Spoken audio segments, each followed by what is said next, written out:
I have a couple urgent prayer requests.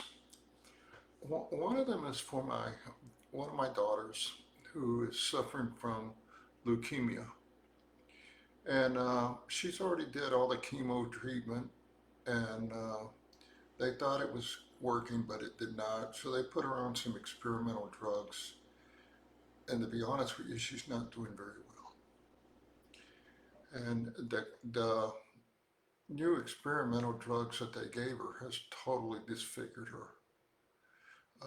One of my grandsons sent me a picture. I can hardly bear to look at it. And so, if you would be praying for her, her name is Patricia. So that's one prayer request. Second one I have, and this is an ongoing one. Uh, I'm at the point where, hey, here we go again. I got to move again. At the end of March 31st, my time here at this apartment ends. And I get tired of moving around. I've been moving all my life, except for twice when my kids were growing up. Then I had a steady home, paid for, taken care of, and everything. And then my life drastically changed for a very disastrous reason. And so I'm asking, what I would really like? I don't need a lot, but I would like a place where I could teach, but also live there too. Uh, you know, I that's my gift that God has given me, teaching. And my passion is teaching the Bible, teaching people really how to think biblically, how to think with a theistic worldview, how to do apologetics, and how to do and dig into the Bible for themselves, how to do inductive Bible study and evangelism. And then I love sports, whether just talking about it or playing.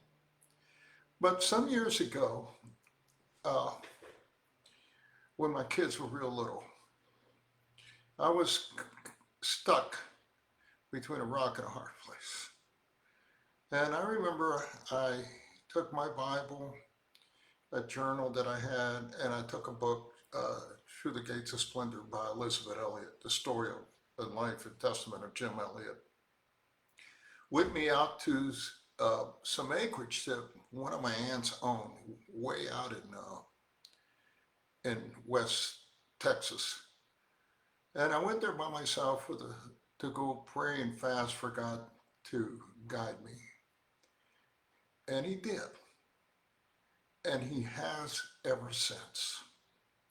But he gave me a promise, and I'm going to share that with you, then we'll finish. But, there's times when he has just provided without even me asking. God is always faithful, even when we are not.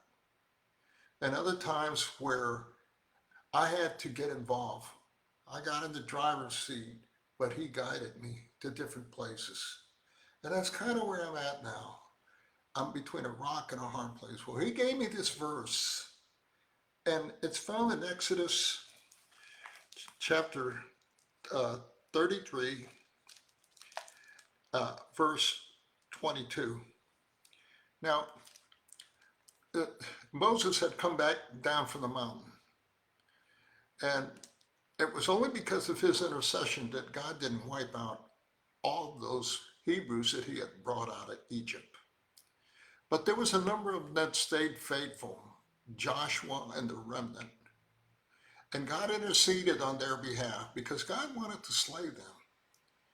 And he was tired of them being, ungrateful, unthankful. He had done so much for them. He took them out of slavery, he fed them, he led them, he did all these things, and they're so ungrateful.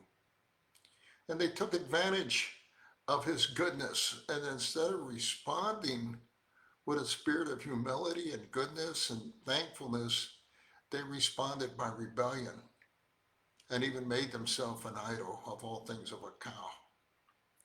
So I'm reading this story many, many, many years ago. And God gave me this verse. He said that, as he said to Moses, he says, there's a place near me where you may stand on a rock. Now, mind you, I'm reading this kind of like out in the desert, the hill country. When my glory passes by, I will put you in a cleft in the rock and cover you with my hand until I pass by.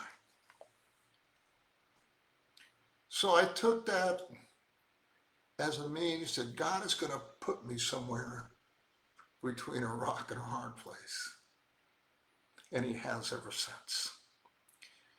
And he did it to Moses too. He does it for you too. God is always faithful and he does things even when we're not looking. He makes provisions for us. He just wants us to be grateful. He wants us to involve him in the process.